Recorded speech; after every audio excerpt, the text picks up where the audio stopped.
Okay. Further issue of share capital. Section 62 of Companies Act 2013 it deals with the further issue of share capital. എന്താണ് further issue of share capital? വളരെ എളുപ്പമാണ്. നമ്മൾ നേരത്തെ പറഞ്ഞു നമുക്കൊരു share capital authorise share capital ഉണ്ട്. അപ്പോൾ further issue ചെയ്യുവാണ് നമ്മൾ ഷെയർസ്. ആർക്കാണ് കൊടുക്കുന്നത്? ടു ദ എക്സിസ്റ്റിംഗ് എംപ്ലോയീസ് ആകാം, അത് സ്റ്റോക്ക് ഓപ്ഷൻ വഴി ആകാം. ഓക്കെ, ദിസ് ഇസ് ലൈക്ക് നമ്മൾ എക്സിസ്റ്റിംഗ് ആയിട്ടുള്ള ഇക്വിറ്റി ഷെയർ ഹോൾഡേഴ്സിന് നമ്മളൊരു അവസരം കൊടുക്കുകയാണ്. അവർക്ക് കൂടുതൽ ഷെയർസ് കിട്ടാൻ വേണ്ടിയായിട്ട് നമ്മൾ അവർക്ക് അവസരം കൊടുക്കുന്ന ഒരു രീതിയാണ് ഈ further issue of share capital. ഇപ്പം ഞാൻ വായിക്കാം. അപ്പോൾ അതിന് കുറച്ച് പ്രൊസീജിയേഴ്സ് ഉണ്ട്. എന്താണ്? ആദ്യം നമ്മൾ നോട്ടീസ് കൊടുക്കണം. നോട്ടീസിനകത്ത് എത്ര ഷെയർസാണ് നമ്മൾ ഇഷ്യൂ ചെയ്യുന്നതെന്ന് കാണിക്കണം. ആ ഷെയർസിനകത്ത് ടൈം ലിമിറ്റ് കൊടുക്കണം. It should not be less than 15 days and should not be more than 30 days of time. Okay, 15 to 30 days എന്നുള്ള ഒരു കണക്കിൽ we have to write give the notice, and they have, if they are declining within that period, if they haven't responded, it's like the notice is being declined off. Okay, അതല്ല അവർ within that time അവർ നമുക്ക് respond ചെയ്യുന്നു എന്നുണ്ടെങ്കിൽ ആ shares നമുക്ക് അവർക്ക് issue ചെയ്ത് കൊടുക്കുക. Okay, ഇത് ആർട്ടിക്കിൾസിനകത്ത് പ്രത്യേകം പറയണം. ഓക്കെ, ഇങ്ങനെ ഫർദർ ഇഷ്യൂ ഓഫ് ഷെയർസ് ചെയ്യാം എന്നുള്ള രീതിയിൽ ഏതെങ്കിലും ഒരു വ്യക്തിക്ക് കൊടുക്കാം എന്നുള്ളത് അതിനകത്ത് പറയണം. ദെൻ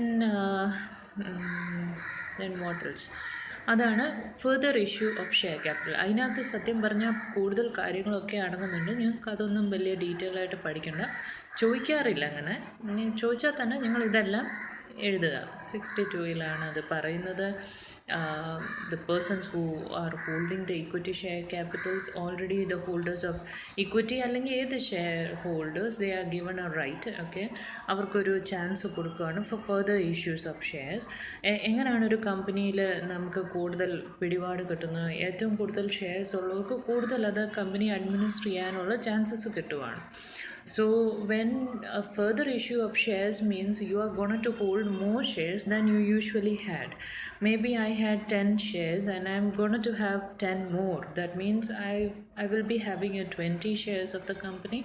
എന്ന് പറയുമ്പോൾ കമ്പനി കൂടുതൽ എനിക്ക് ഇച്ചിരൂടെ അധികാരം കിട്ടുകയാണ് എനിക്ക്. Because I know more about the company, it's working.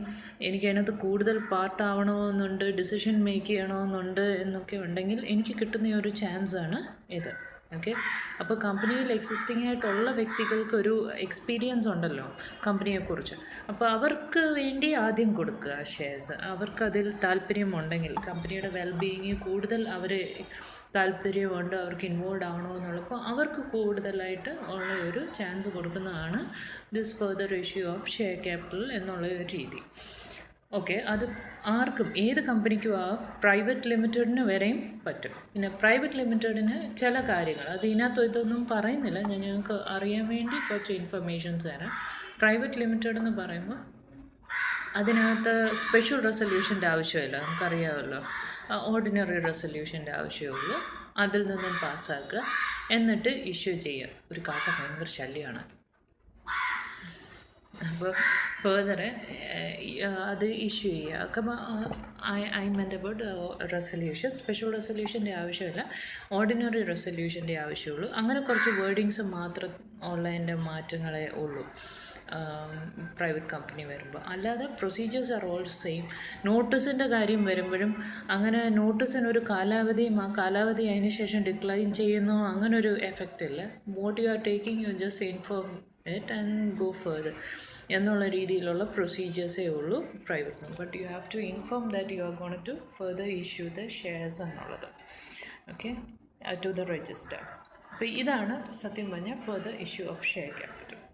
Now let me read it out.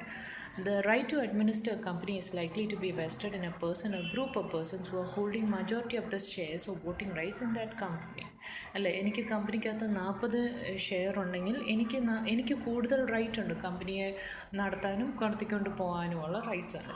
Now because of this reason it is important to regulate the process of further issue of shares by the company. The Act provides that where at any time a company having a share capital proposes to increase its subscribed capital by issue of further shares, such shares shall be offered at the first instance to the existing shareholders. കണ്ടോ, ഇപ്പം അടങ്ങുന്ന share ഹോൾഡേഴ്സിന് വേണം ആദ്യം അത് കൊടുക്കാൻ, പിന്നെ മതി ബാക്കിയുള്ളത്. That such share, it shall be offered to persons who at the date of the offer are holders, or persons who at the date of the offer are holders of equity shares of the company in proportion as nearly circumstances admit to the paid up share capital. ഇപ്പോൾ എങ്ങനെയാണ് നമ്മളിപ്പം ഒരാൾ ഒരുപാട് share എടുക്കരുത് എന്നുള്ള പോളിസികളൊന്നുമില്ല. For example എനിക്ക് 50 ഷെയർസോളം ഉണ്ട്, ഇനി അതിലും കൂടി കഴിഞ്ഞാൽ കമ്പനി മൊത്തം എൻ്റെ കയ്യിലാകും എന്നുള്ളതെല്ലാം ഇതുണ്ടെങ്കിൽ അതിനകത്തൊരു അഡ്മിറ്റ് ചെയ്യാൻ തക്കമുള്ള സർക്കംസ്റ്റൻസസ് അതിനെ അനുവദിക്കുന്നില്ല. ഇനി ഒരു ഫെർദർ ഇഷ്യൂ ചെയ്ത് കഴിഞ്ഞാൽ മൊത്തം ലവയുടെ കയ്യിലായി പോകും എന്നുള്ള രീതിയിലാണെങ്കിൽ ആ സർക്കംസ്റ്റൻസസ് അനുവദിക്കാത്ത, അപ്പോൾ ആ സർക്കംസ്റ്റൻസസ് അനുസരിച്ചായിരിക്കും ഇവരിങ്ങനൊരു further issue of share capital എന്നൊരു കോൺസെപ്റ്റ് മുന്നോട്ട് വെക്കുക. Procedure for further issue of share capital. എന്താണ് പ്രൊസീജിയർ?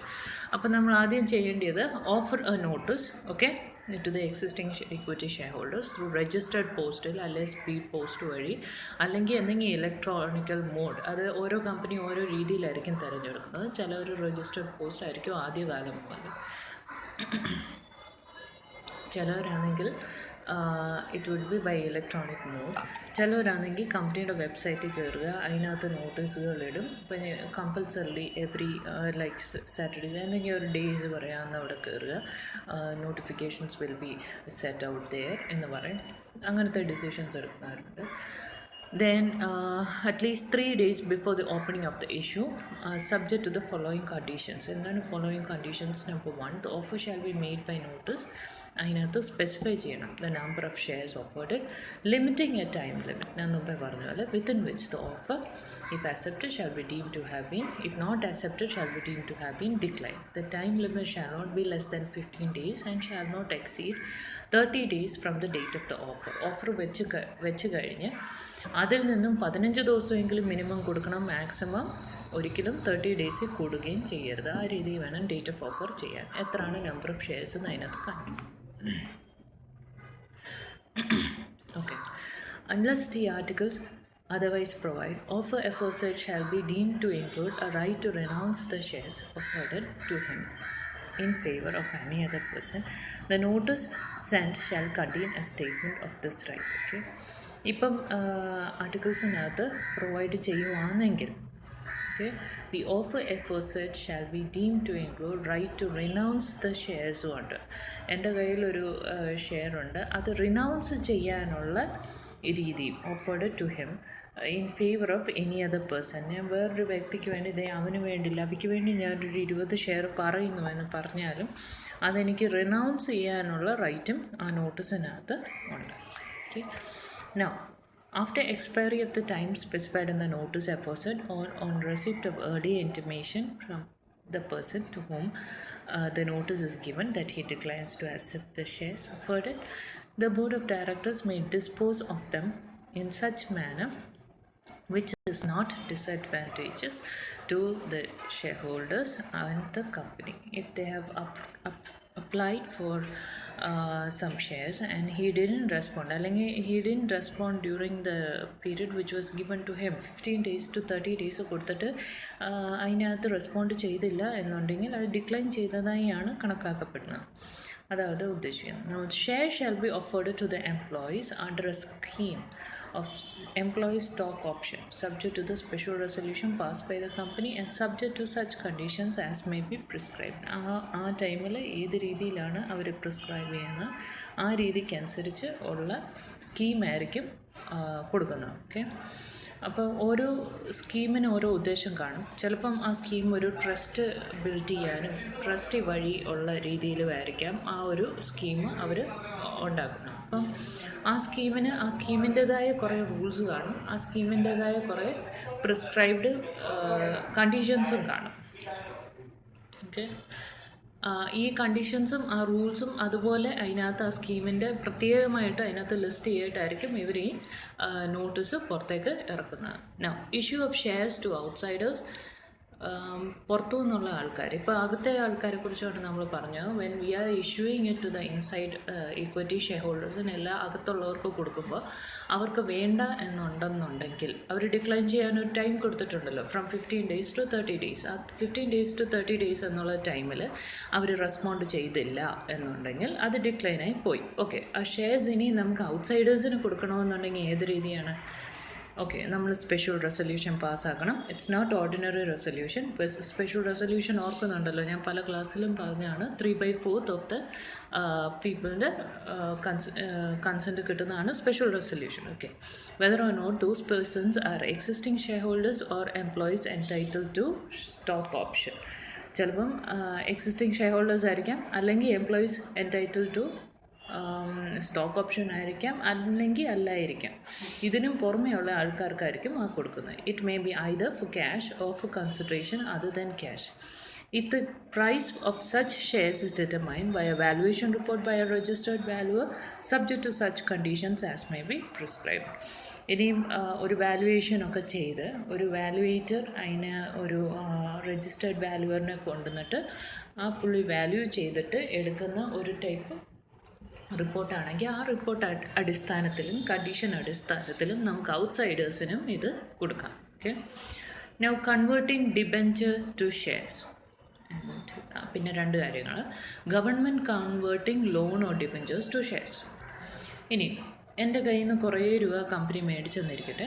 ഓക്കെ, കമ്പനി അത് തിരിച്ചൊന്നും തരുന്നില്ല, കമ്പനിക്ക് തരാനുള്ള നിവൃത്തിയില്ലാതിരിക്കുന്ന സമയത്ത് I can ask the companies, you convert my debentures into shares, give me ആ shares instead of giving back my money എന്ന് എനിക്ക് ചോദിക്കാം. So if there is an option like that, കമ്പനിയുടെ മുന്നിൽ അത് വെക്കുമ്പം കുറച്ച് ടേംസ് കാണും, കണ്ടീഷൻസ് കാണും. അതനുസരിച്ച് കമ്പനി എനിക്ക് സ്പെഷ്യൽ റെസൊല്യൂഷൻ പാസ്സാക്കിയിട്ട് ഓക്കെ, ലവിക്ക് 5 ലക്ഷം രൂപ കൊടുക്കാനുണ്ടായിരുന്നു, പക്ഷേ ഇപ്പം കമ്പനി അതിന് പകരമായിട്ട് ലവിക്ക് 50 ഷെയർ കൊടുക്കുക, അല്ലെങ്കിൽ 10-20 ഷെയർ കൊടുക്കുക എന്ന് പറഞ്ഞു കഴിഞ്ഞാൽ I will get the shares instead of money. അപ്പോൾ ഡിബെഞ്ചേഴ്സിനെ ഷെയർസ് ആക്കുന്ന ഒരു എന്താ പറയുക ഒരു പ്രോസസ്സുണ്ട്. Now government converting loan or debentures to shares, അത് വേറൊരു കാര്യമാണ്. ഇപ്പോൾ കമ്പനി റൺ ചെയ്യുന്നു, ഞാൻ ഗവൺമെൻറ് അടുത്ത് നിന്ന് കുറച്ച് രൂപ ചോദിച്ചു, ഗവൺമെൻറ് എനിക്കൊരു 5 ലക്ഷം രൂപ തന്നു എന്നിരിക്കട്ടെ. ഗവൺമെൻറ്റിനി അങ്ങ് തോന്നുക, ഞാനൊന്നും പറയുന്നൊന്നുമില്ല, ഞാൻ കമ്പനിയാണ്, ഞാൻ അനങ്ങാതിരിക്കുമ്പം ഗവൺമെൻറ് ഒരു ഓർഡർ അങ്ങ് പാസ്സാക്കി ഗവൺമെൻറ്റിന് തരാനുള്ള 5 ലക്ഷം രൂപ കിടക്കുന്നതുകൊണ്ട് ഗവൺമെൻറ്റിന് ഇത്രയും ഷെയർസ് ഈ കമ്പനിയുടെ ഗവൺമെൻറ്റേതായിട്ട് പ്രഖ്യാപിച്ചിരിക്കുന്നു എന്ന് പറഞ്ഞ് ഓർഡർ ഇട്ടാൽ okay, company cannot do anything എന്നല്ല, company can go before the tribunal, ask and seek some information, അതായത് എങ്ങനെ ചെയ്യാൻ പാടില്ല എന്നുള്ള രീതിയിൽ റീസണബിൾ സർക്കംസ്റ്റാൻസസിൽ അങ്ങനെ ഗവൺമെൻറ്റിന് ചെയ്യാം. ഓക്കെ, ഓർഡർ പാസ്സാക്കാം. എനിക്ക് രൂപ ഗവൺമെൻറ്റിന് തിരിച്ച് കിട്ടത്തില്ല എന്നുണ്ടെങ്കിൽ മാത്രം ഗവൺമെൻറ് അങ്ങനെ ഒരു ഓർഡർ പാസ്സാക്കാം. അങ്ങനെ പാസ്സാക്കി കഴിഞ്ഞാൽ കമ്പനിക്ക് വിത്തിൻ 60 days ഈ ഓർഡർ പാസ്സാക്കി കഴിഞ്ഞാൽ ട്രൈബ്യൂണലിൻ്റെ അടുത്ത് അപ്പീലിന് പോവുകയും അവിടെ ഹിയറിങ് ചെയ്യുകയും ആ ഓർഡർ എത്ര മേലെ നിൽക്കും അല്ലെ നിലനിൽക്കരുത് എന്നുള്ളത് തീരുമാനിക്കാനുള്ള ഒരു അവസരവും കിട്ടും.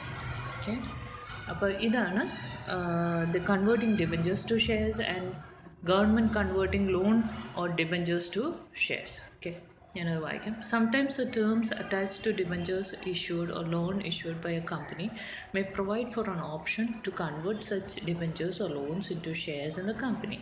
It depends, okay? Only sometimes. If the terms are there, angana കാണാം. In those situations, there can be increase of subscribed capital of the company provided the terms of issue of such debentures or loan containing such an option have been approved by a special resolution passed by the company in a general meeting. അപ്പോൾ general മീറ്റിങ്ങിൽ കമ്പനിയിൽ special resolution വഴി പാസ്സാക്കിയാൽ മാത്രമാണ് ഇങ്ങനൊരു converting of debentures to shares എന്നൊരു option നമുക്ക് ലഭിക്കത്തുള്ളൂ.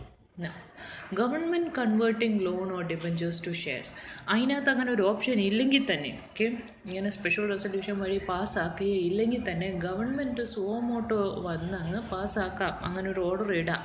Okay, when any debentures have been issued or loan has been obtained by a government, by a company, and if that government considers it necessary in the public interest to do so, it may by order direct such debentures or loans or any part thereof shall be converted into shares in the company on such terms and conditions as appear to the government to be reasonable in circumstances of the case, even if the terms of such issue of such debentures or those of such loans do not include a term providing for an option of such conversion.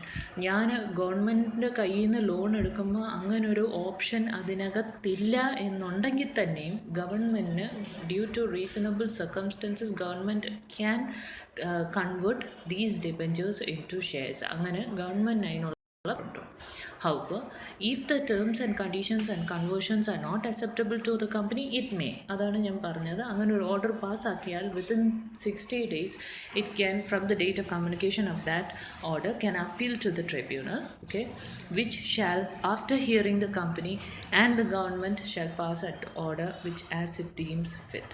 അപ്പം എങ്ങനെ order പാസ്സാക്കുന്നോ ആ പാസ്സാക്കിയ ആ order okay ആണെങ്കിൽ after hearing the parties അത് deem ഫിറ്റായിട്ട് വേണമെങ്കിൽ അത് ആക്കാം. അല്ലെങ്കിൽ അവർ രൂപ കൊടുത്ത് തീർക്കുവാണെങ്കിൽ കൊടുത്ത് തീർന്നില്ലേ, നമ്മൾ ഗവൺമെൻറ് തിരിച്ചു കൊടുക്കാനുള്ള കൊടുത്ത് തീർത്ത് കഴിഞ്ഞാൽ ഇല്ലേ പിന്നെ വലിയ പ്രശ്നമാണ്. ഗവൺമെൻറ് ഷെയർ പോയാൽ എന്ത് വരും? ഞാൻ നേരത്തെ പഠിപ്പിച്ചിട്ടുണ്ടല്ലോ, it will be converted into a private company, public company ആയിപ്പോവും.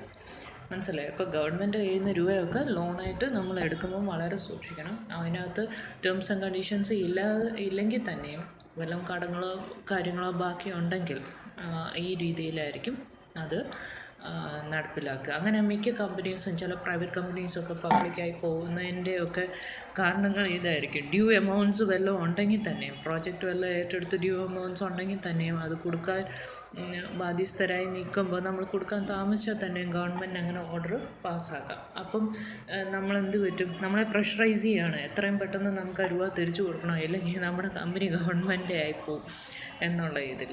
Once ആയിക്കഴിഞ്ഞാൽ it is difficult to change. Okay, അപ്പം അതാണ് കൺവെൻഷൻ ഓഫ്. ഇനിയും issue of bonus shares, redemption ഈസിയാണ്. ബോണസും റിഡംഷനോ issue and redemption of debentures എല്ലാം എളുപ്പമുള്ള കാര്യം അടുത്ത ക്ലാസ്സിൽ പഠിക്കും.